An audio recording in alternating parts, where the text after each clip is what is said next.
ভাই ফজরের নামাজ শেষ করিয়া এখন গ্রামের আবহাওয়া উপভোগ করতেছি, ঠিক আছে? এতটা শান্তি, এতটা মানে মনোমুগ্ধকর কিতা কইতাম তোমরা। ওই যে সুরার রহমান দিয়া ফজরের নামাজ শেষ করিয়া জীবনও শহর থাকলে তো জীবনও ফজরের নামাজ পড়লাম না নে, ঠিক আছে? এই গ্রামে আইসা তোমার এই সুরার রহমান দিয়া ফজরের নামাজ শেষ করিয়া বর্তমানে আসি ফকুর ফারে। ওই যে দেখো,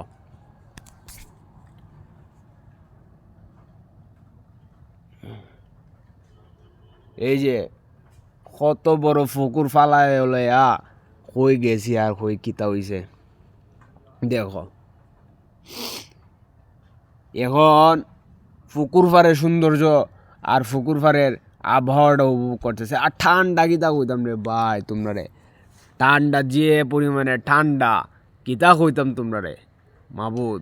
তারপর আল্লাহ তালা মানে নামাজটা ফুরিয়া হওয়ার ঠিক শুরু করিয়া আল্লাহ তালা যে ক্ষমতা দিছুন, ঠান্ডা ঠান্ডা হইতাম কিচ্ছু না, বিল নাই, ঠান্ডার বিল নাই, ঠান্ডার বিল আছে কত।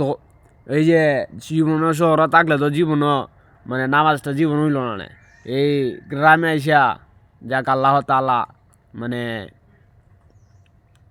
নামাজ পড়ার মানে ভাগ্যটা দিছুন, তে নামাজটা পড়লাম সুরার রহমান দিয়া, ঠিক আছে? দোয়া দরুদ করলাম, হ্যাঁ। আর এই যে পুকুর পাড়ে বসে রয়েছি।